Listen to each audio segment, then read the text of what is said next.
Welcome to another edition of the Sports One.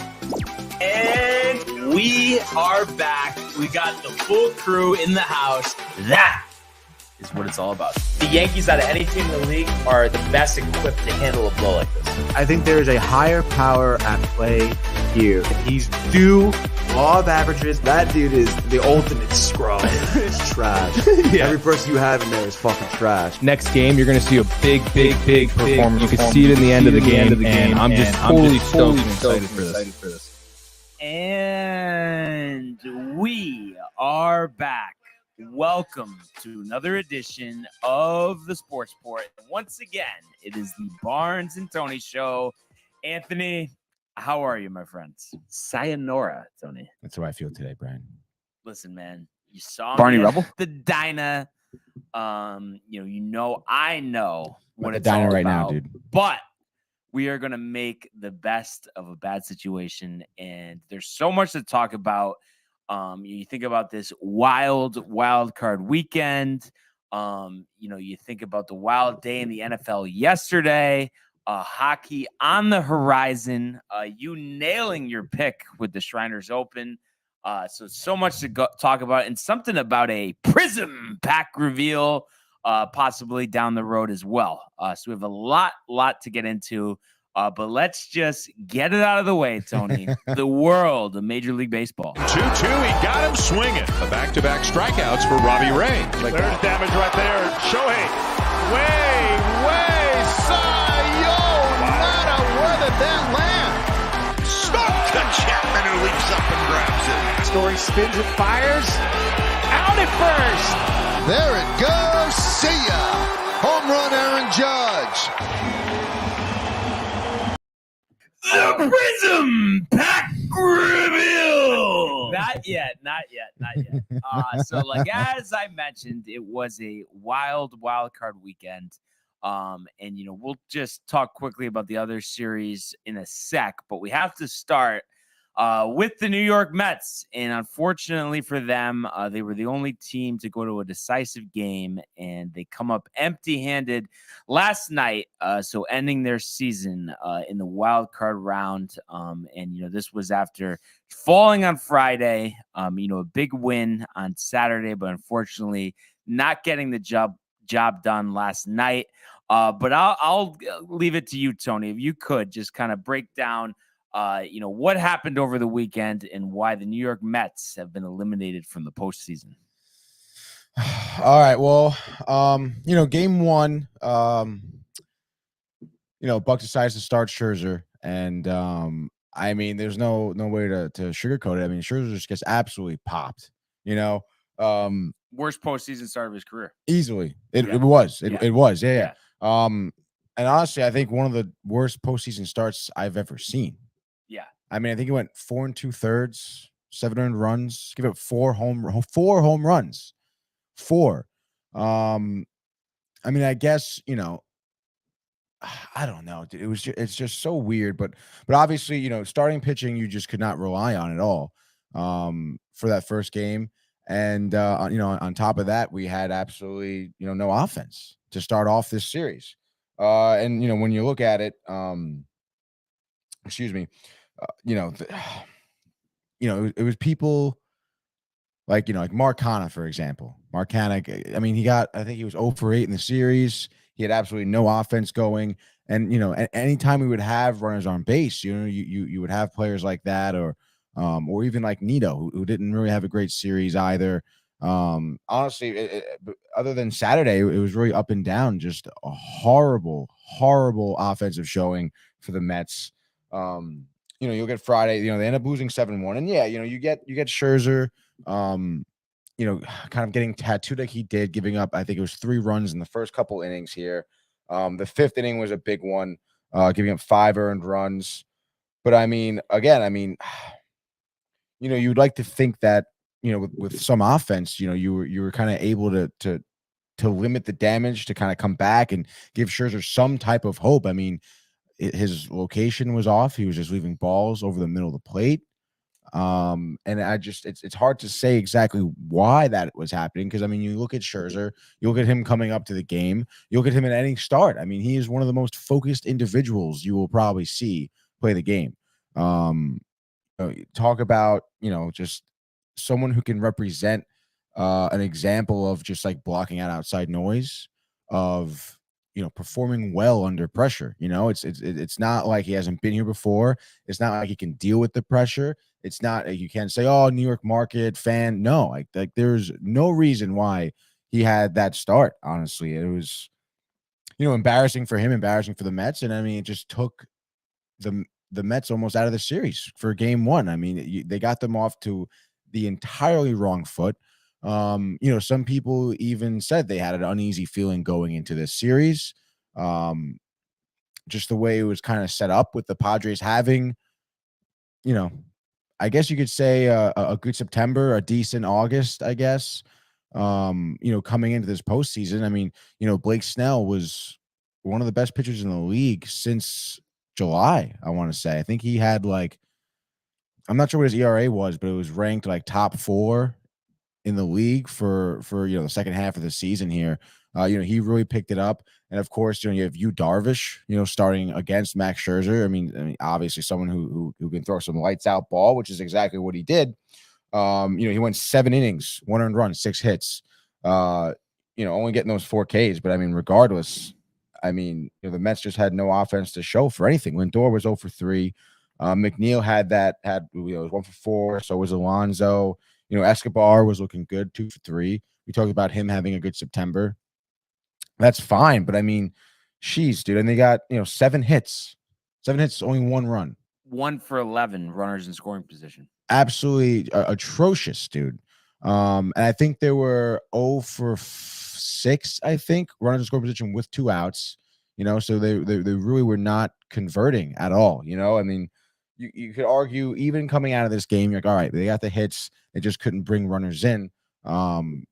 That's fine, I guess. And game 1 was a loss. You're like, all right. I mean, it's Darvish, right? He pitched a really good game. We have Blake Snell coming up for game 2. There's still a chance here to split and everything, and that's exactly what they did. Saturday, DeGrom comes in. He does exactly what DeGrom does, right? I mean, he pitched, I think it was 7 innings he threw. No, it was 6 innings, 2 earned runs. Only give up that 1 home run to Grisham, who I think is one of 5 people who have gone. The stat was in the postseason, back-to-back games with home runs against Cy Young winners. Pretty crazy stat for him. But I mean, when you think about it, I mean, I guess, tipping your hat a little bit to him.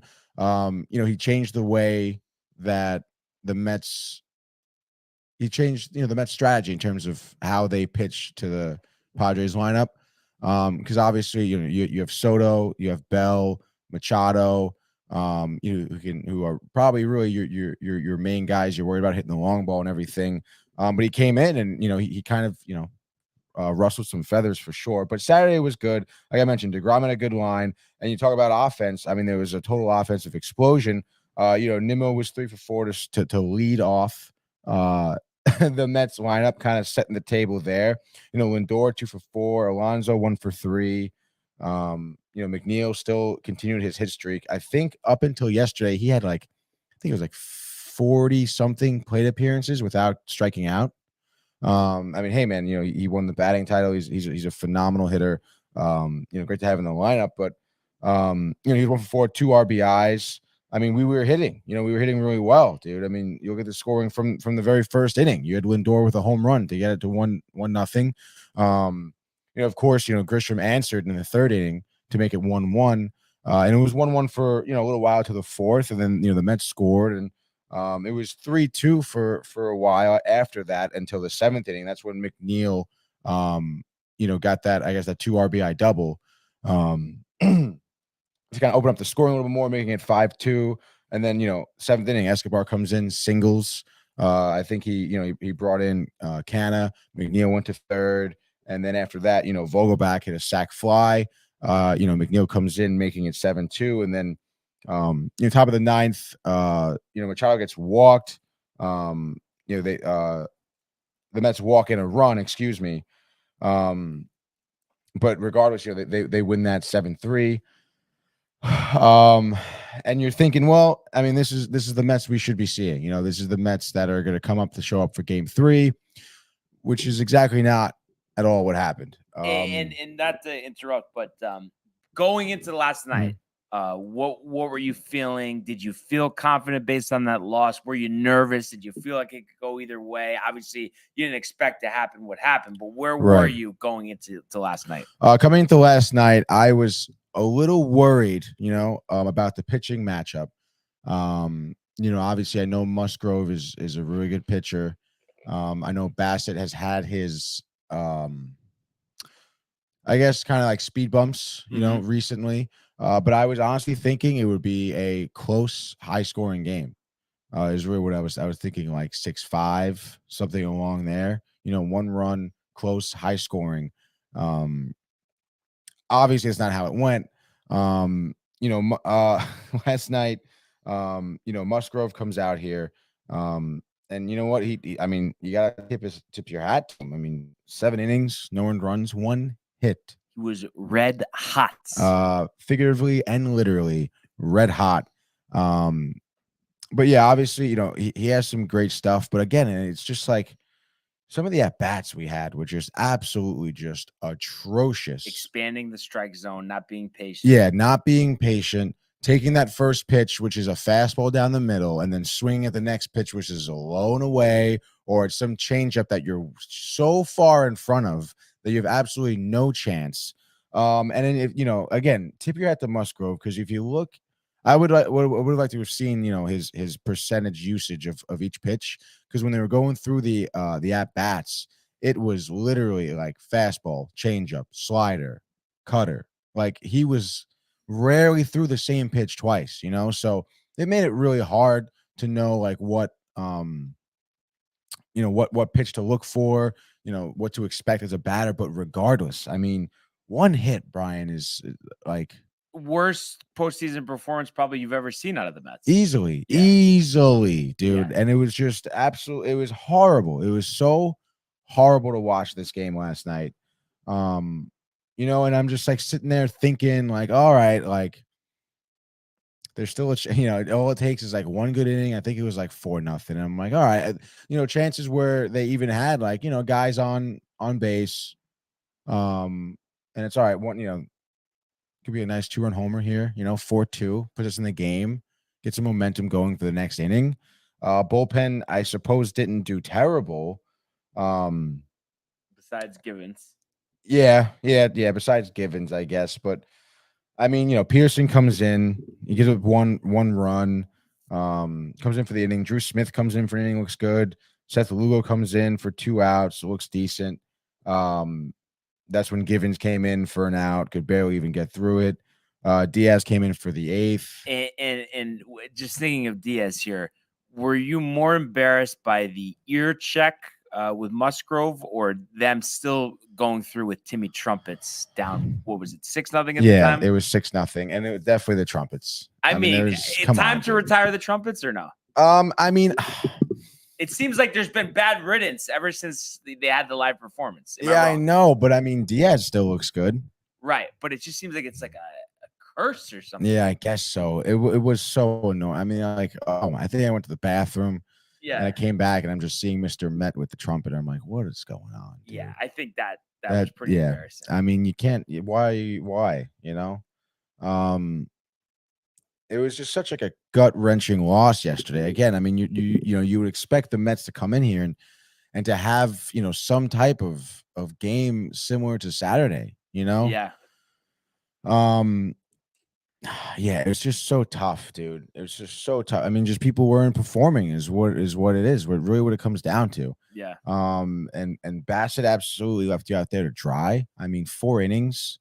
I understand, the damage was limited to 3 runs, I suppose, but 4 innings. I mean, do you think his psyche was messed up at all by the fact that they're like, oh, well, if we win game 1, we're going to throw him game 2, kind of like minimizing how good he is? Do you think that had anything to do with his performance? performance. I would think so. Again, when you look at Bassett, I mean, he's someone I would expect to get a little, I guess, a little rustled by the postseason energy at Citi Field, especially with some of the poor starts he had coming into the game. And then, I mean, even when he started, the big storyline with him and Bob Melvin talking, they were best friends in Oakland, and with Marte, yeah. And Buck, knows Machado from Baltimore, and it's just like, all right, dude. But yeah, I was a little skeptical of Bassett coming in here. Again, I kind of expected him and Musgrove both to kind of struggle. Yeah. But obviously Musgrove did not. Bassett did, and I think honestly, the strategy behind who was starting each game, I thought, was pretty flawed. Anytime you look ahead, Yeah, it comes back to bite. It does. About it last week. And we talked about it last week, and it just felt so weird. It's like, let's start Scherzer, try and save DeGrom for the Dodgers. Everyone's talking, like, what's going to happen when the Mets play the Dodgers? Like, what is wrong with everybody? Yeah. You know what I'm saying? Yeah. Like, totally just overlooking the Padres. I mean, that stat I just said about Blake Snell for second half of the season, like, I feel like no one talked about how good Blake Snell's been. Right. How they have 3 incredibly dominant starting pitchers for these 3 games. Yeah. Not to mention, I mean, they had a little bit of an offensive explosion towards the end of the season. Toward the last couple of series, they were scoring like 7 runs because it was bound to happen. Yeah, they had struggled mightily. I know after the trade deadline. And again, it's just like, why not? Like, imagine starting DeGrom that first game. Yeah, it changes everything. Changes absolutely everything. You probably would have won that game. Mm-hmm. Not to mention, at that point, you would have had such momentum in your favor. And then, game 2, you start Scherzer. He gets popped over 4 innings. You still would have, I mean, if you scored 7, still, it would have been a competitive game. Right, if the offense played out like it did on Saturday, it could have been like an 8-7 win or even an 8-7 loss or something, I think, when he gives up runs early, I mean, how do you know that he doesn't pitch better because they battle back and that gives him that push, that adrenaline rush that he needs. Yeah, it was just, I don't know why Buck would have, I don't know why he didn't start DeGrom. And I know it's very early. There's a full off season and so many questions. But if you think about that whole pitching strategy and embarrassing themselves, looking at Musgrove's ears, is there any part of you that questions that Buck is the right guy for this job and to lead the Mets to a championship? I don't know. I mean, I hate to say yes because of all the good things he's been doing during the season, but I mean, we talked about it. When Buck was hired, he never won anything. And I feel like it's flubs like this in a wild card series that are gonna keep the Mets from winning. And I can question whether or not Buck can adjust. I mean, again, like, it's not like he hasn't made mistakes with not using pitchers, with trying to save pitchers for deeper into the playoffs before, and it seems like he's making this mistake again. So it's like, when are you going to learn? Right. We did talk about that before the season, and then also, it didn't end up mattering because they laid an egg yesterday. But the whole bringing Diaz out for that second inning, on Saturday, and we've seen him, misuse the bullpen before. Yeah. So that's yet, another strike against him. And it's just, it's a wasted opportunity. You look at it, the first team to win 100 games and not make the division series. And then you have a bunch of guys that are going to be free agent. Obviously number one on that list is Jacob deGrom. And, after the game, they interviewed him. He was non-committal, on his future, and even alluded to the fact when he started that game on Saturday that it could be his last start as a Met. There's a lot of talk that Chris Bassett, no chance of him coming back, that he doesn't like being under the microscope in New York. And then Edwin Diaz, I think it's more, I'm sure he likes being in New York, but put a lot of pressure on the Mets after the game. He said, I hope the Mets approach me quickly. I'm just going to take the best offer that's for me and my family.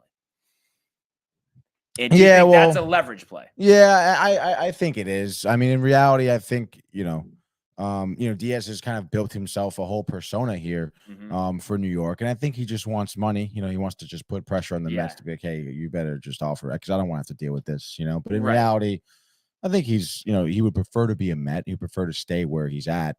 DeGrom, I think he's a toss-up. Bassett, like you said, I can see him leaving, coming over from Oakland. And I think, honestly, they're better off. Not to say that Bassett is bad, but build with some younger pitchers. You can't have these dinosaurs fill out your rotation. Yeah, and I think it showed, Yeah. But we have a few comments here I want to get to. We have a shit ton of comments that obviously, but first is, hey, fellas. He says, I am speechless, hopes dashed, heavy-hearted loss. My mother says, I would imagine it meant to say good morning, and then do I have to make 2 cheesecakes? The more cheesecakes, the better, no? 10, a dozen. Yeah, so I can't wait for that. And hey, the one positive thing, Tony, that comes out of this, cheesecake for everybody. Yeah, cheesecake for everybody, even though I probably would have gotten it anyway. Prefer says, at my mother, I am frustrated. I hope you're doing better. Oh, thanks, Prefer. Michael says, you told me he didn't have something on his ear. Little sarcasm out of Michael. Hot ear. Come on, it was very weird. But we went over this. Yeah. McCutcheon tweeted it out. I guess it's a legal substance. That's what that was supposedly. But the only thing too is, and I don't know if you saw this, but after the game, John Boy did a breakdown, and actually Musgrove didn't go to his ear one time, and there was something on his hand. So I don't know, unless he was doing it in between innings. But like I said, I guess it's legal, and everyone says that actually really makes your ears go on fire. That's what McCutcheon was saying. So I just thought that was kind of interesting. Yeah, it's just like a weird thing to have on your ears, obviously, and it's just like, why? Yeah. And also, it also would be weird. Because normally, you think of pitchers having sticky stuff to get grip, not stuff that's like wet. Yeah. It's like he's throwing spitballs out here. Right. Right. Also, my mother says never expected that. Michael is just crazy. All the Mets fans were saying this was a different year, different team, yet same results. I think that's kind of a loaded statement. It was a different team. It was a different year. You don't just get 101 wins by mistake, or by happenstance, Obviously, it was just poor management, what it really came down to, and obviously poor execution on offense. But hey, I still think it was a good season. Again, like over 100 wins. It was a good season. I think it's just one of those things, and it's just the unfortunate, nature of the game. You're going to have narratives like that until there's different results. That's just how it is. No matter how many games, you win during the season. Now somebody can point to this season as yet another example. When you think about 2015, 07, 06, 2000, just to name a couple, people just go back to that. And I think it's like their last 4 elimination games they've lost in the postseason or something along those lines. So it's just they need to get over that hump, and it's definitely a tough spot to be in, because you think about one of your best pitchers, Max Scherzer. What next year is he going to be 40 years old?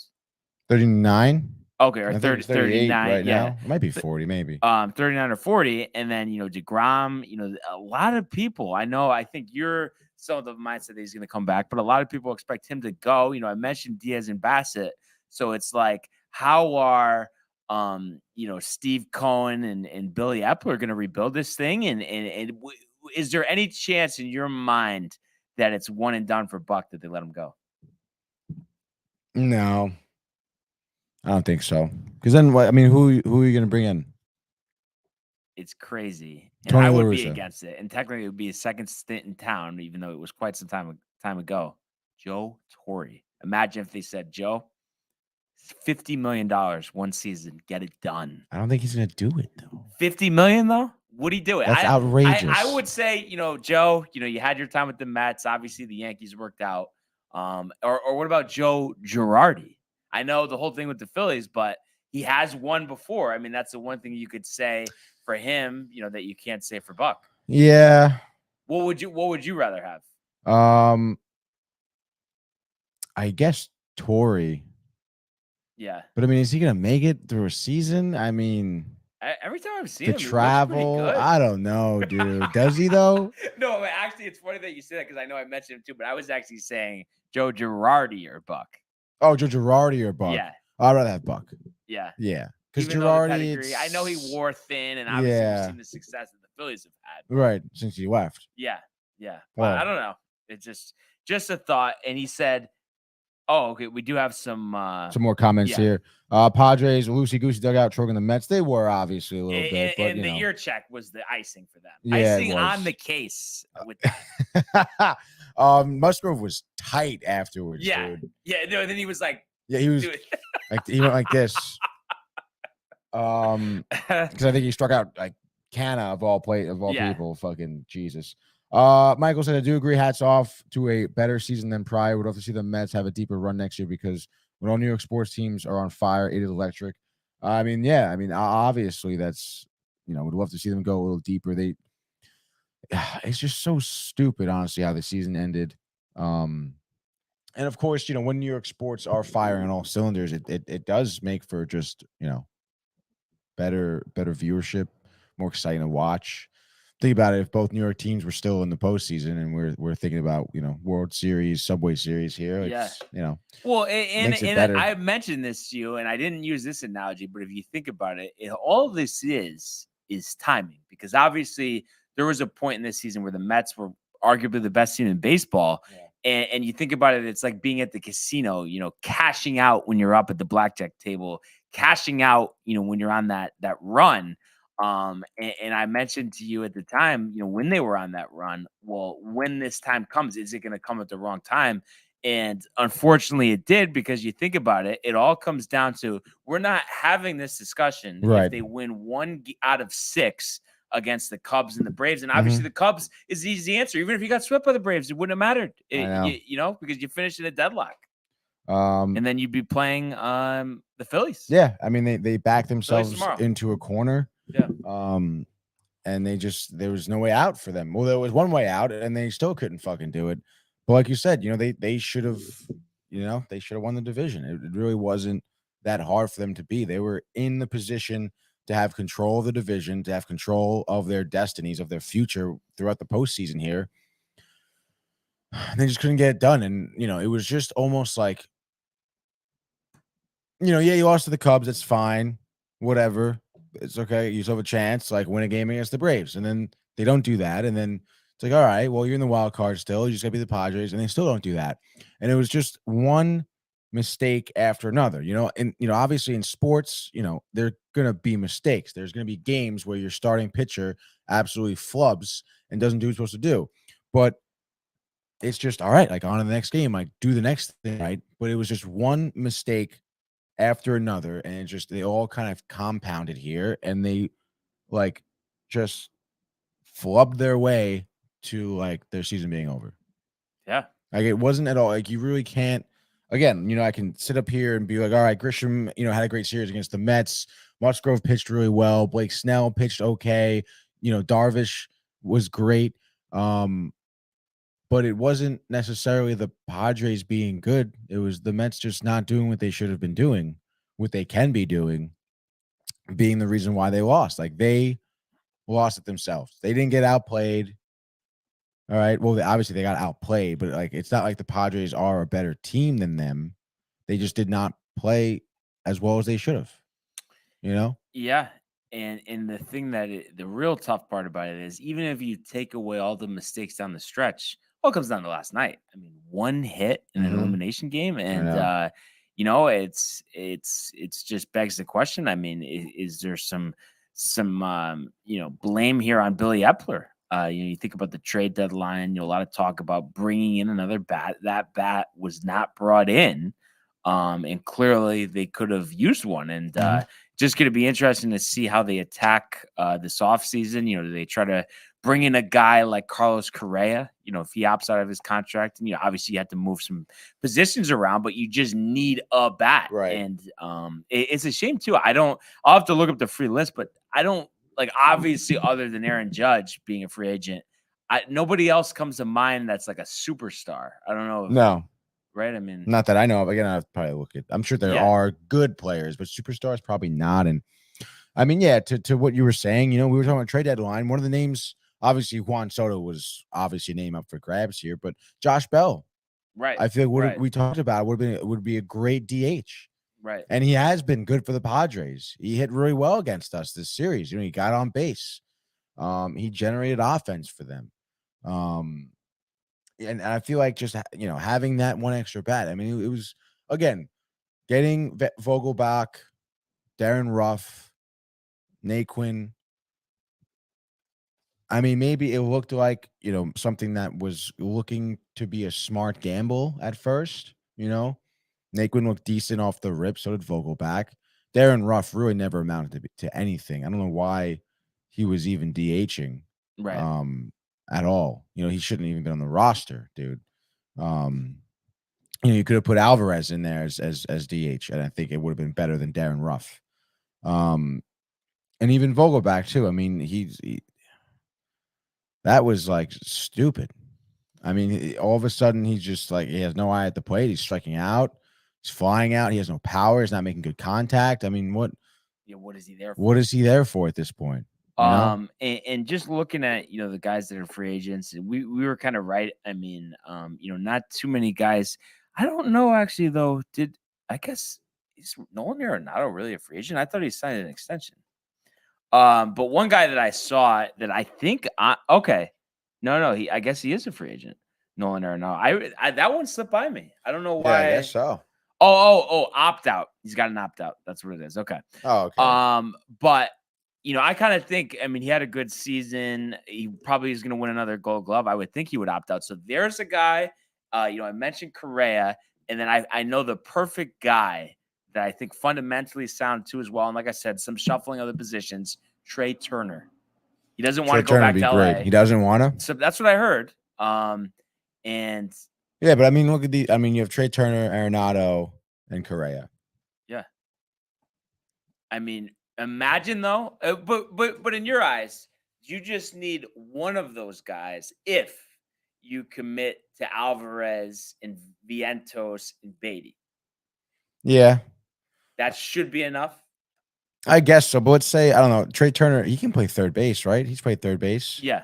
I mean, you can stick him at third, and then I guess maybe move Escobar. Or McNeil plays third too, doesn't he? Yeah. I would put McNeil at third, Turner at second because he's played second regularly. But then it's like, you can have Alvarez at the catching position. Or the DH position. Or the DH position, true.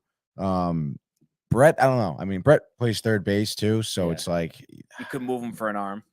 Yeah. Who do you think? Who would you want out of those three guys? Arenado, Turner, or Correa? I like Trey Turner a lot. Yeah, like I said, the fundamentals, the base speed, stealing, the speed. Dude, he's someone who can electrify a team. And then I've mentioned to you before. I mean, Rodon, perfect guy to fill in for DeGrom if he leaves. You're still like, what would you give me % confidence in him staying? 60-40 in him staying, to be honest. Okay. It is a little tough, especially like him alluding to the fact that this was his last star as a Met already too. So, and I think a couple weeks ago you were 90. Yeah, right? So, it'll be interesting to see. But unfortunately, that was it for the Mets. But we do have the division series coming up. And just talking about the other series I had mentioned before, they were all sweeps. You had that low scoring 2 games between the Guardians and the Rays.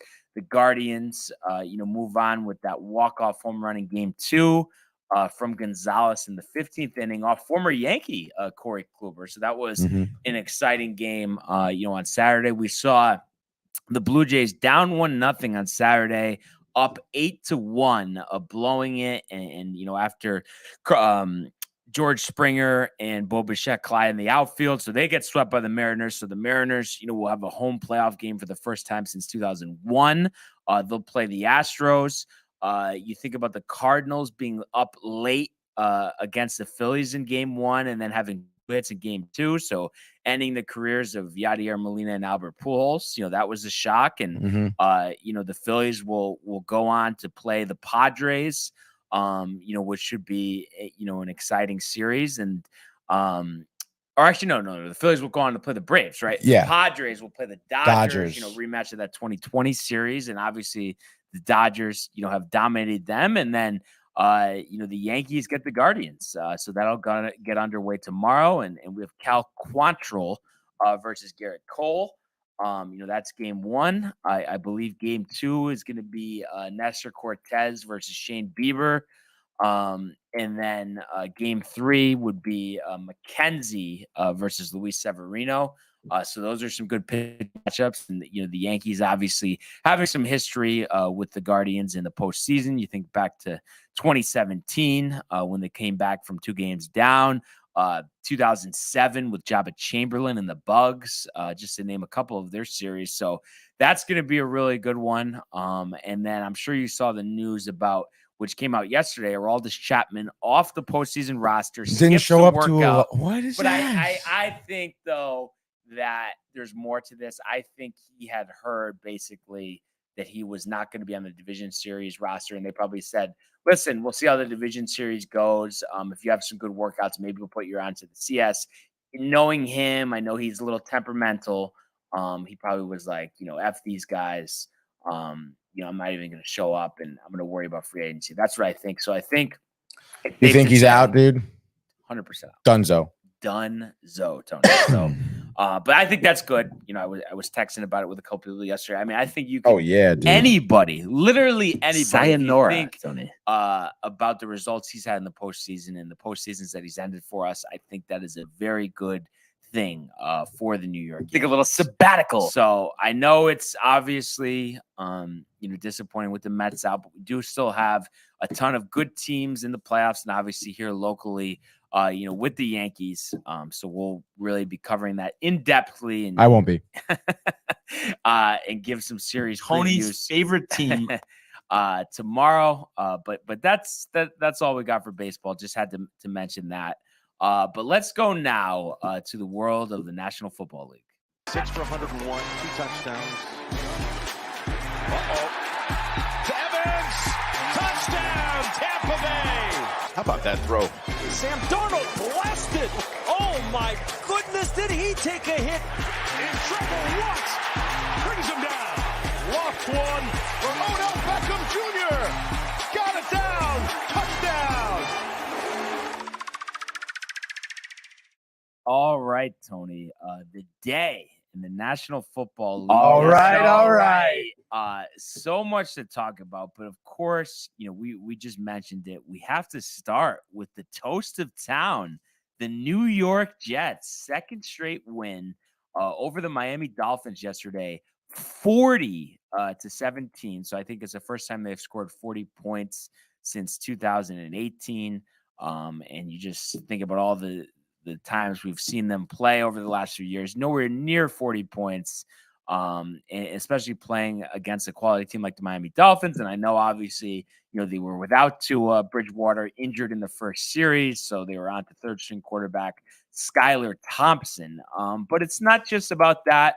It's about the young talent on display for the Jets. And you look at Zach Wilson yesterday, nothing crazy, but 14-21, 210 yards, 10 yards per completion, only sacked twice. That's too high. Had a rushing touchdown, but in Zach Wilson. Speaking of rushing, Breece Hall, led the way here, 18 carries, 97 yards, had a rushing touchdown, and then also caught 2 passes for 100 yards, including a 17-yard reception down to the 1-yard line. So it could have been 2 touchdowns. He looks like an absolute steal, an absolute gem for the second round. And you think about the drafting for the Jets over the past couple of years, seems like they've really hit it on the head. And I know, Garrett Wilson and Elijah Moore didn't have big games yesterday, but I think that was more of a product of, Wilson not throwing that much and not targeting them that much. But you could tell, those guys are for real. And then on the defensive side of things, we saw Sauce Gardner with his first career interception, bottling up Tyreek Hill. So he looks like a player. He brings the intensity, and it seems like he's going to be a leader. And I wouldn't be surprised either, a future captain for this New York Jets team. So you think about all those guys. You think about Elijah Vera Tucker, he showed already this season he could play 3 positions, both guard spots, playing left tackle yesterday. You think about Dwayne Brown, the 40-year-old former All-Pro, making his Jet debut yesterday. So they obviously protected very well. Ran for 135 yards on the ground. Kept Zach, upright. Only 2 sacks. And just really played a very good, defensive game. There's no, 2 ways about it. And the Dolphins, at least early on, answered back. You look at the halftime score, it was 19-14 Jets. They did answer in the third quarter with a field goal to make it 19-17. But how about the Jets? When was the last time we saw the New York Jets outscore an opponent 21-0 in the fourth quarter? That it has been quite some time, and I don't even think Herm ever did that, Michael. But all in all, 3-2, you get the home victory here. So many different guys contributed, like I said, and now you have a meeting with the Green Bay Packers, who we'll get to in a second. But at 3-2, and this is on the heels of solid talking receipts. The Jets have answered the bell, and for the first time in a long, long time, there's just hope, and you can't write off this team. There's just so much talent up and down, and a lot of credit has to go to GM Joe Douglas. You think about all the guys that he's brought in here. Who's to say that next week in Green Bay, they're not getting the love from the bookmakers, 7.5-point dogs, but they can't compete. They're just fundamentally sound, and there's just a lot to like. And anytime you could play solid defense, run the ball, have a quarterback who doesn't lose you the game, that's a recipe for success. What are your thoughts here, Tony? Is this for real? Are you giving a shot here? Was Michael ahead of the game here? Because we know he called this before the season. Yeah. The only thing I'd be a little worried about is, I understand obviously the Jets scoring this, 40 points, 21 in the fourth quarter, obviously steamrolling the Dolphins here, who were, even without Tua, we're looking very good. Okay. Obviously, the fact that Terry Bridgewater is a starter, has to play a little bit of a factor here, but I would say I still want to see more from Zach. I'm still left wanted, or wanting, I should say. Zach, I still feel like he hasn't had this big game where I'm like, all right, like this guy, like if it comes down to it, he can rush down the field. He can successfully have like, a 2-minute warning. He has, not a lot of time on the clock. We're down by a touchdown here. Zach Wilson, like he can be the guy to drive down the field, to score, to put the team up, to put them in the position to win. I still feel like I'm still wanting to see that, but nonetheless, it's a great victory. You have to tip your hat to him. But in terms of Wilson being the future, being a leader, still, kind of. Yeah, and he definitely did that last week against the Steelers, and I know, the numbers weren't there, and then you look at yesterday, they don't pop off the page, but I have no problem with, them kind of going slowly but surely there, and just not wanting to put too much on his plate, especially being banged up a little, missing the first couple of games. But I do agree with you. I would like to see that, but I think, I do expect to see that. Maybe it'll take a couple more games. But if you're running the ball like this, and Breece Hall is going to have 200 yards from scrimmage, not to mention, Michael Carter doing his thing. And I know he didn't have an impressive yards per carry yesterday, but he scored a couple times. And it's just like, as I said, there's playmakers on this team, and it just seems like there's so much more confidence than there was just 1 year ago. So that will be quite the game to look forward to. And if we see Zach Wilson, end of the game next week, lead the Jets down the field as he goes toe-to-toe with Aaron Rodgers, and they win that game, I think you can really say that the Jets are officially back. I can't wait to watch that one. But obviously we're a little ways from there.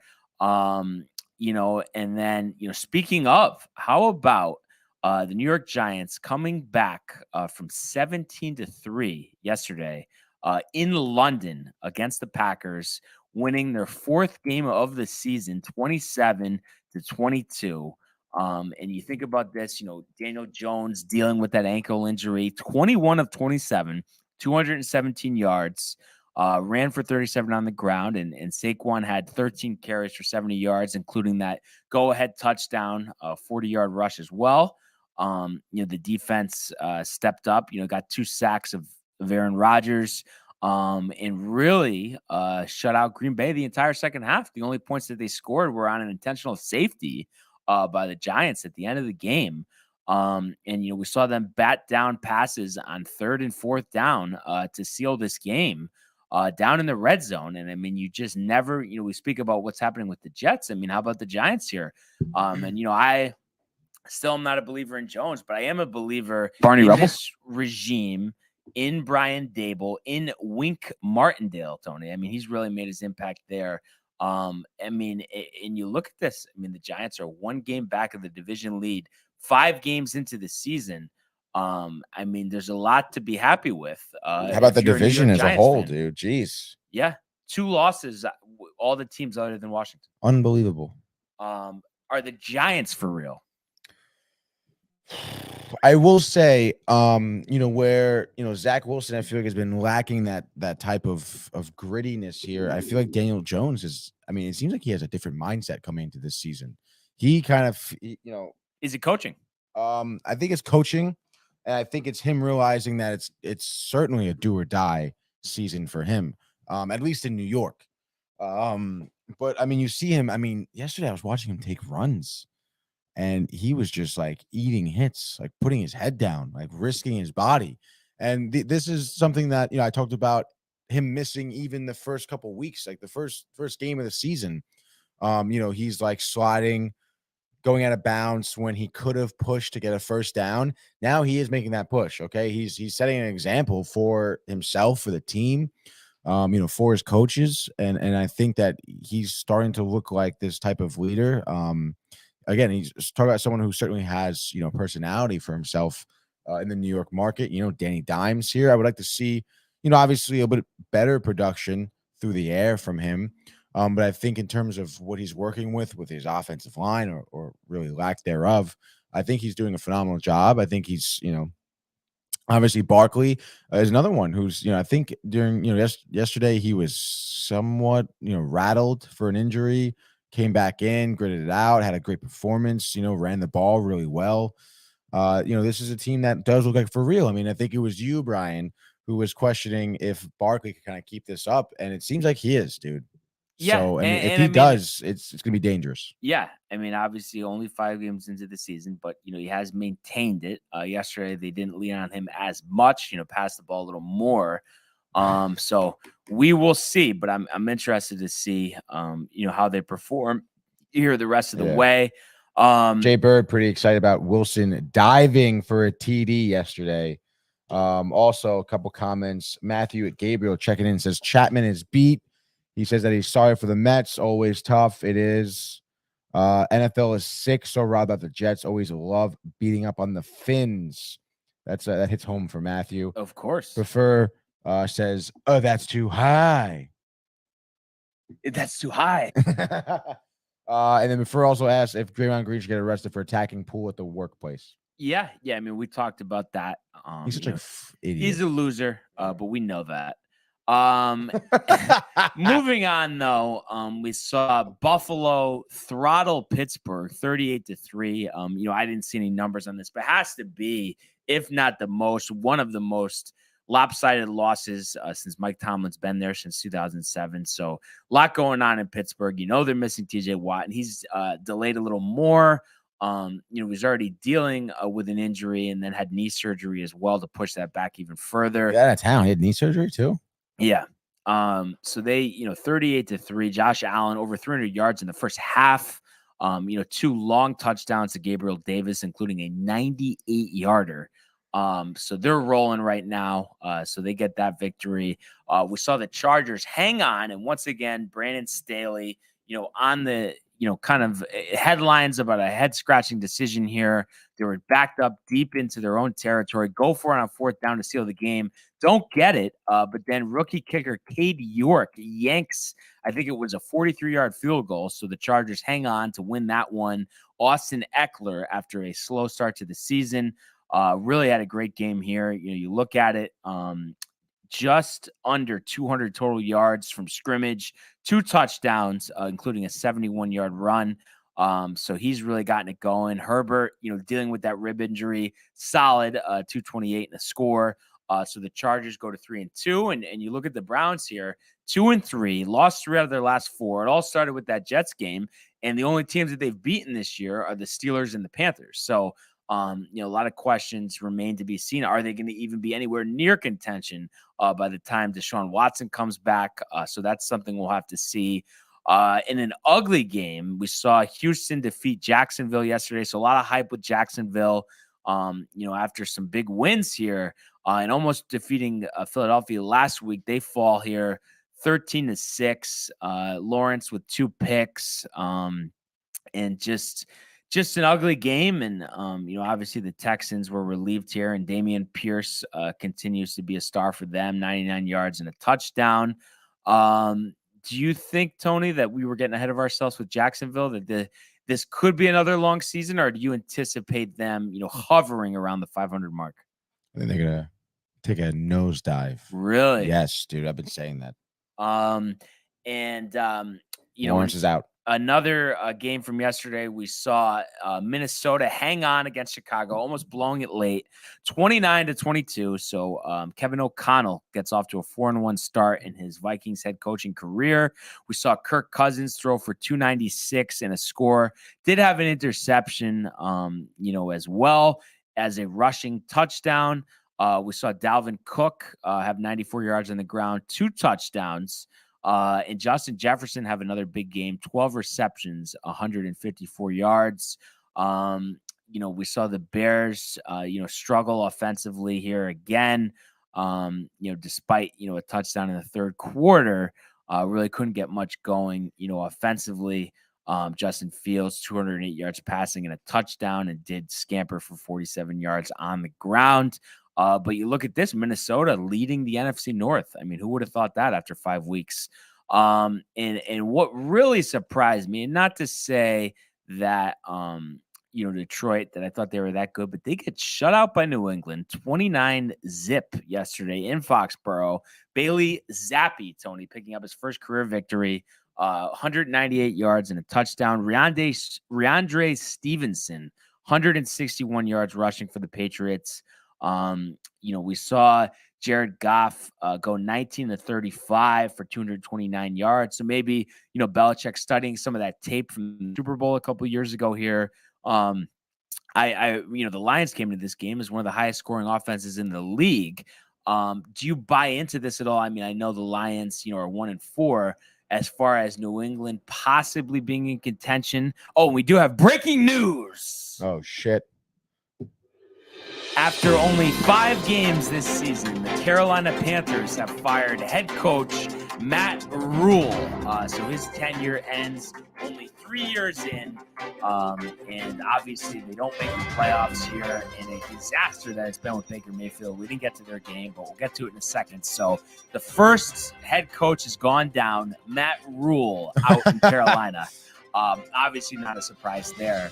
But just to wrap this up, Tony, as I was saying, I mean, do you buy anything to this? Can the Patriots with a good run game with defense, can they hover around 500, or do you still think it's going to be a long season? I think it's going to be a long season in terms of Bill Belichick, but overall, I think they'll be decent. I think they'll be above 500, maybe by a game or two, but in terms of Bill Belichick standards, I think he's going to chalk it up to a not so good season. But you mentioned good defense, good running game. Obviously, coach reviews tape.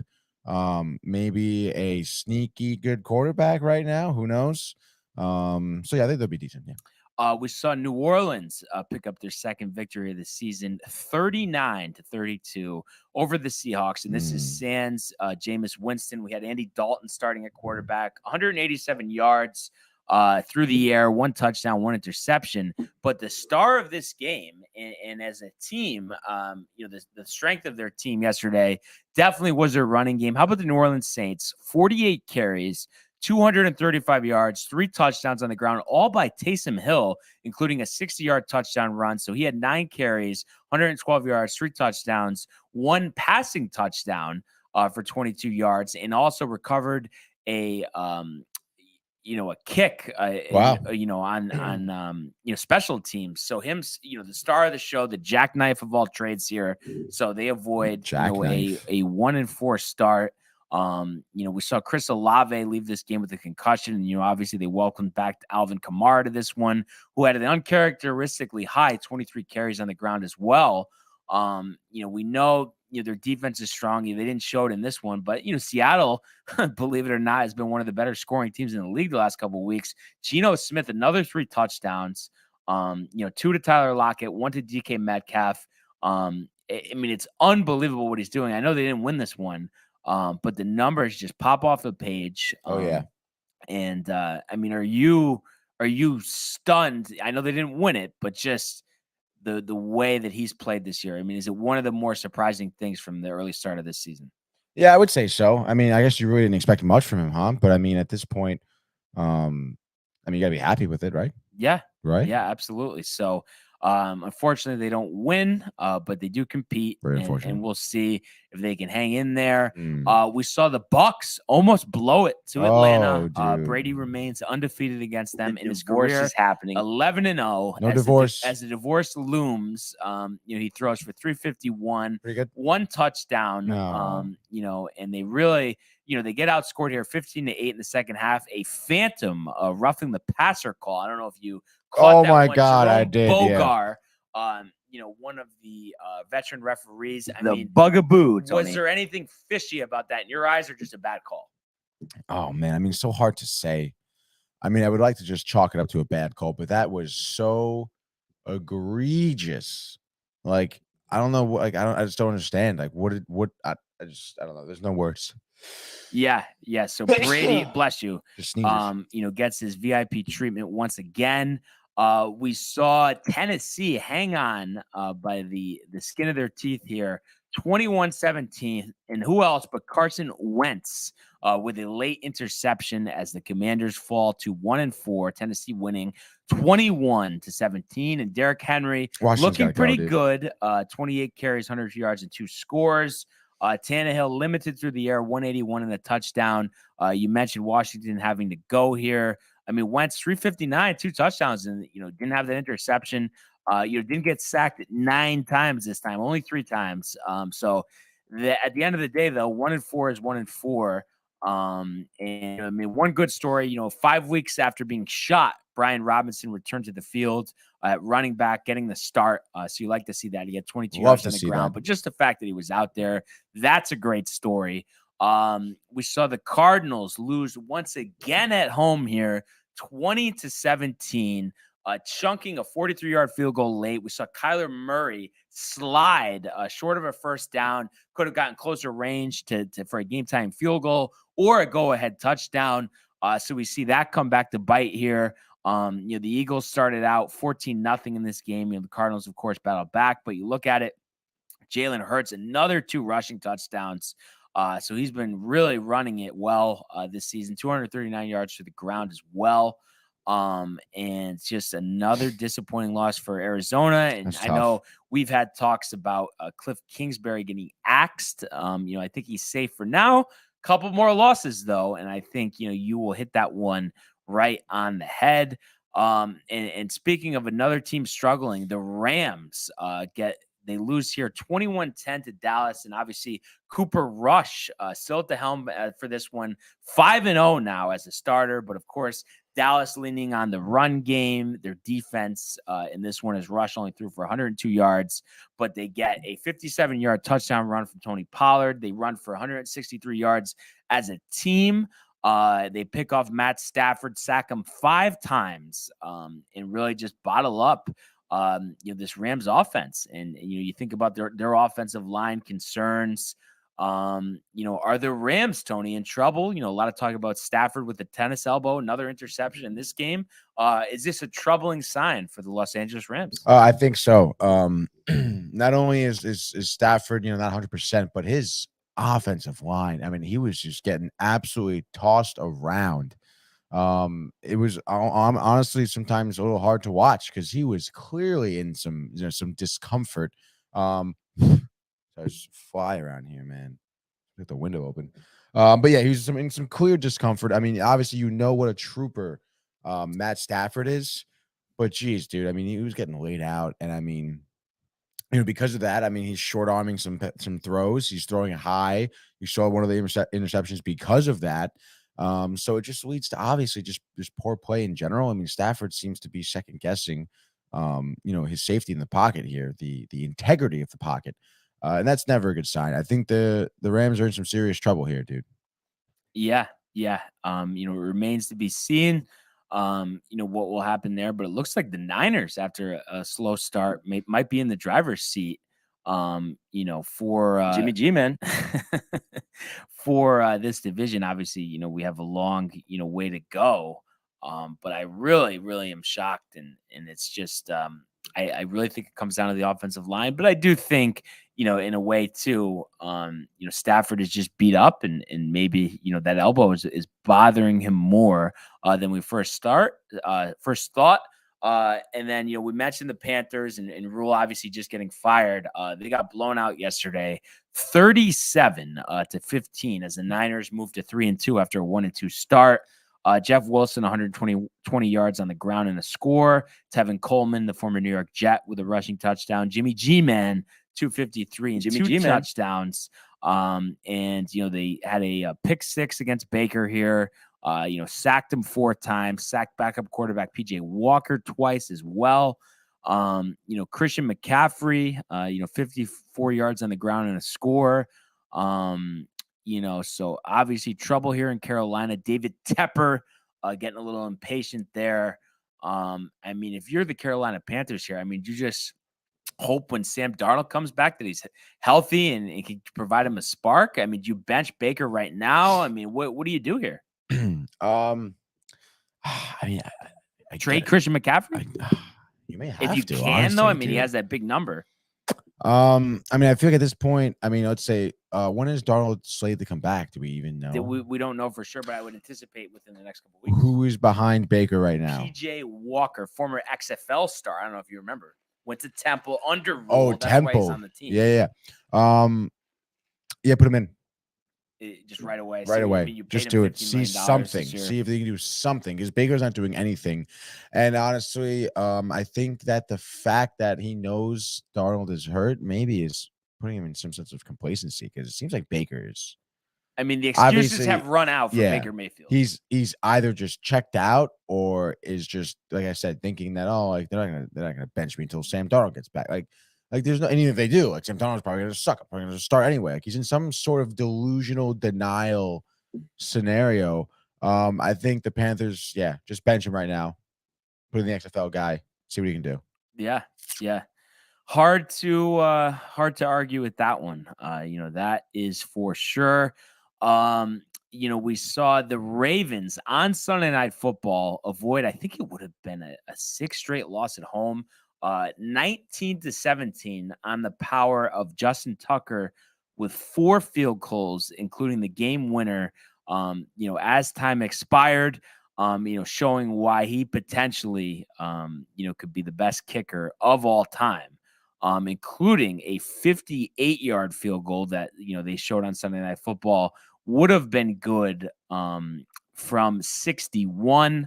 And just the way he kicks it, Tony. I don't know if you notice this, when you see him with the field goals here. But he literally, like, it's a perfectly straight kick.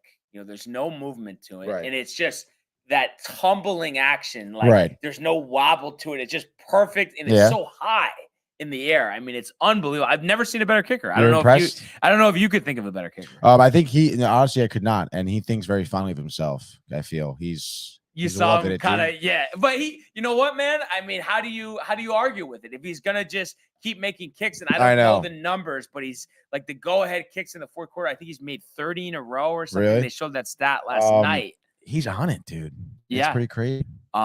So I mean, it wasn't flashy here for Baltimore, but they needed this win after collapsing the previous couple games here, and did just enough. And they've definitely, welcomed back J.K. Dobbins, after missing a lot of time the last couple of seasons.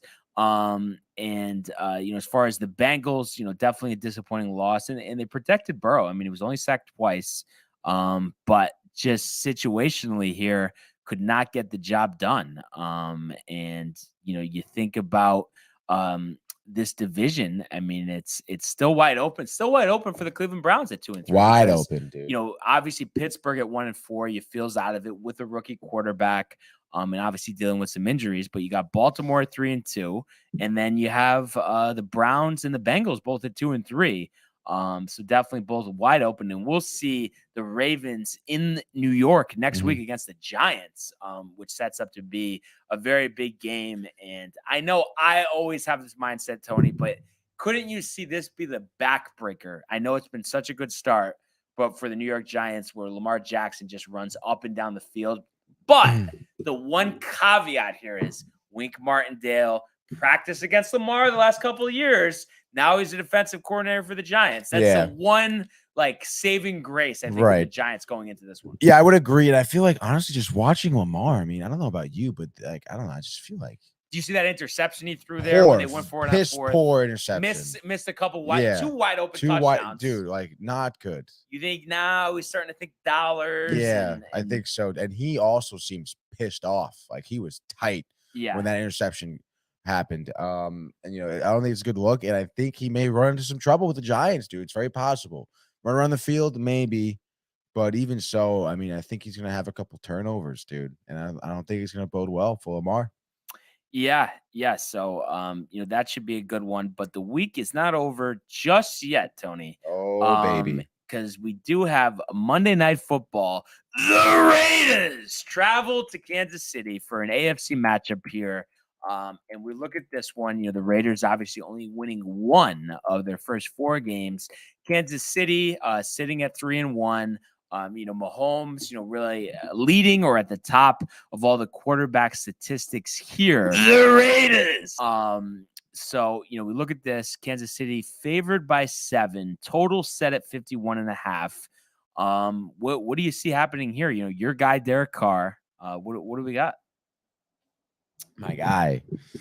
Honestly, dude, I think the Chiefs are going to roll over the Raiders, unfortunately. Covering that 7.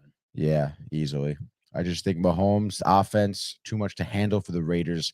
Not to mention, I mean, maybe Derek Carr can, throw a couple touchdowns, but I mean, I feel like it's gonna be like 34, 17, dude. Wow. I think it's gonna be a blowout. Any chance? I mean, obviously he's not his father, and of course we say that about Hal Steinbrenner, but that Mark Davis here, all that money, the new stadium, what they invested in Devontae Adams, this trickles down a little more. We saw what his dad did with Lane Kiffin. I mean, any chance McDaniels is one and done or doesn't even make it through the year here if this continues to happen? I could see they a get one and done. embarrassed, Monday Night Football, wakes up on the wrong side of the bed. Literally. Yeah, I could see. I don't know. You think? I don't know about in the season 5, but after the season, one and done, 4-12, yeah, or 4-13. So, and then just to update, we're doing the point system this time around, with the baseball playoffs. So I, over the weekend, hit on the Guardians, hit on the Mariners, lost with the Cards, won with the Padres. So picked up 3 points there, as well as the win on Thursday Night Football, taking the Colts +3. So that gives me 4 points here. And believe it or not, Tony, 0-5 for you. So no points just yet. We do have the Monday Night Football game tonight. Because or the Cards. did you have the Cards? I don't think you did. I think you had the Phillies. So yeah. Oh, okay. You did have me, but I swear You son of a bitch. We'll give you that 1 point, Tony. Yeah, because I deserve it, dude. But I swear you were talking about how the Phillies were going to win. But I could don't be think wrong. so, dude. I could be wrong. All right. Oh man, we may have to roll this back, dude. 4-1 with the points. Obviously, more points here in the divisional round. So it's all about, coming dude. up. That is, of course, what it's all about. So looking forward to the game tonight. And then did want to give you credit too, and I mentioned it in the intro. Tom Kim winning the Shriners yesterday. So that was a good story here. I think that's like second time this. Yes, I forgot who the other guy. It wasn't John Rahm. No. Who was it?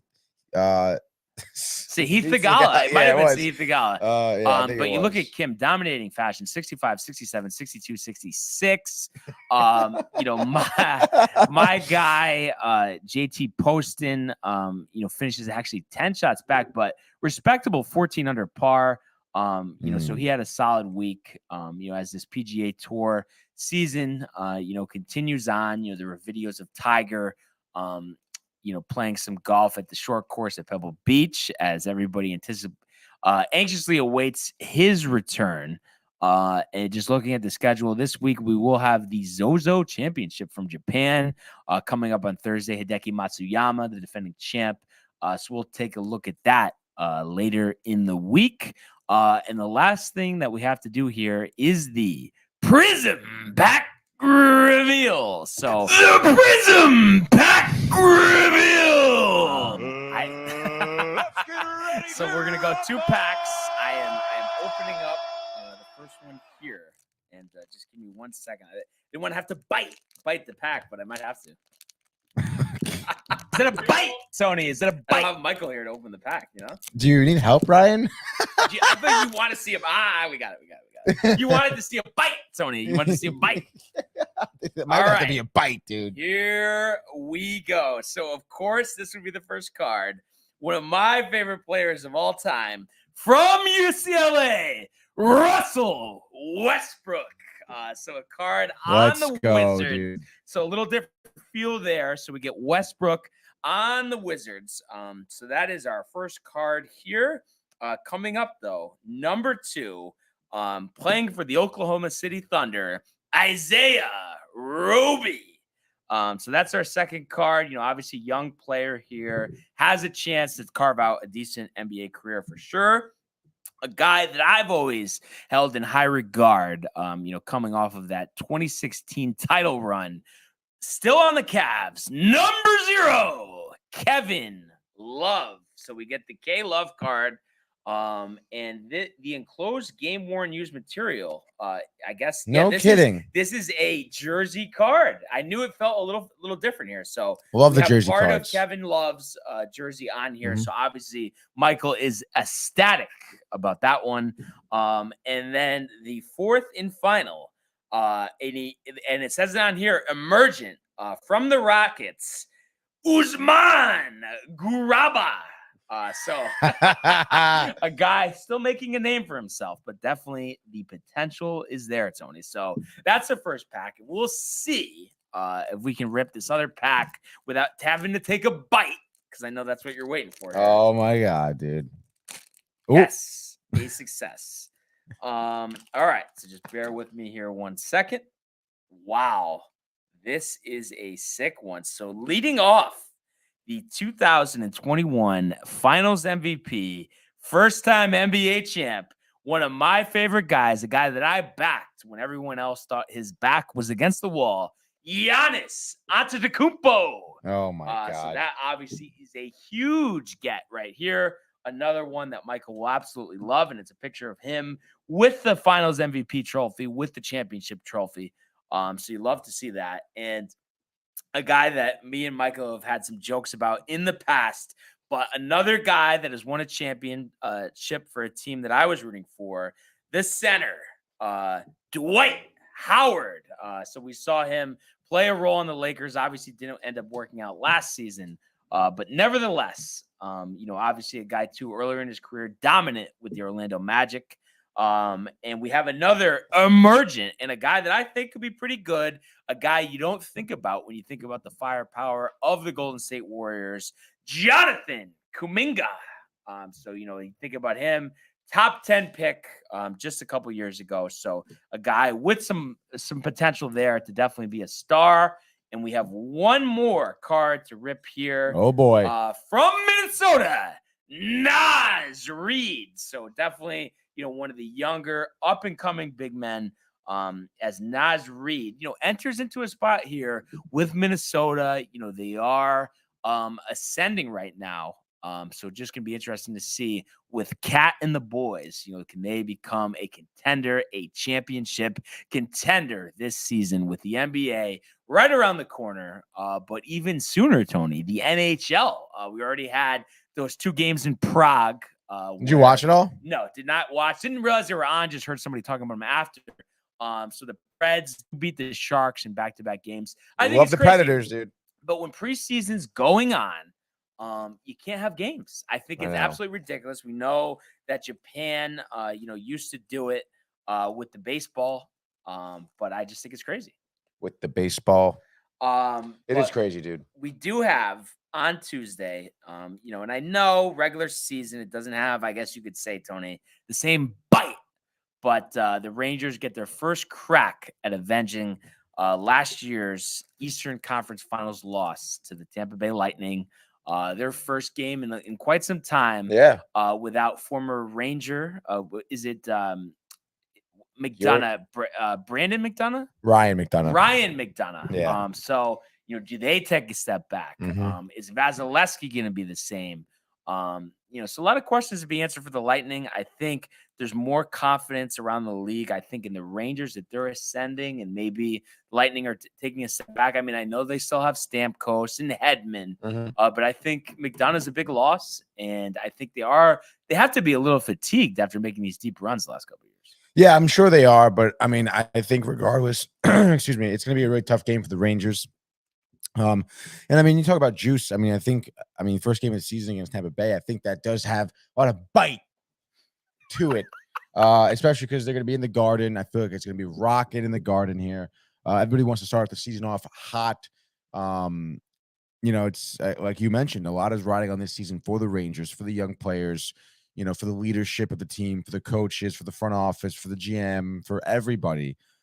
People are expecting a better season than last, which, would have to mean that we make the Cup Finals. So I think I think it's gonna be fun for tomorrow. Tomorrow, today's Monday. Yeah, so we'll have to do tomorrow a season night, preview. Dude. Yeah, on tomorrow's Let's show. go. Biggest X factor. You had to give me one for the Rangers this season. Biggest X factor. I'm honestly going to stick with the young guns in the team. I think they're going to, it's going to be the Kako, the Lafreniere. They're going to be the biggest X factor, I think, for the team.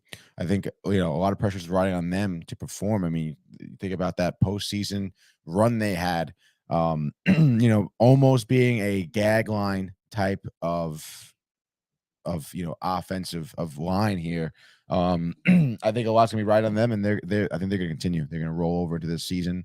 They're going to be a little more experienced, a little more calm, as well as just better all around in terms of skill. So I think they're going to be a big X factor for the team. So I know this sounds kind of funny because you think, I'm the person that always says at the end of the day, the players play the game, but I think it's Gerard Gallant. Is he going to be looking for yet is it a fourth job now? It would be if he doesn't make it through the season. Yeah.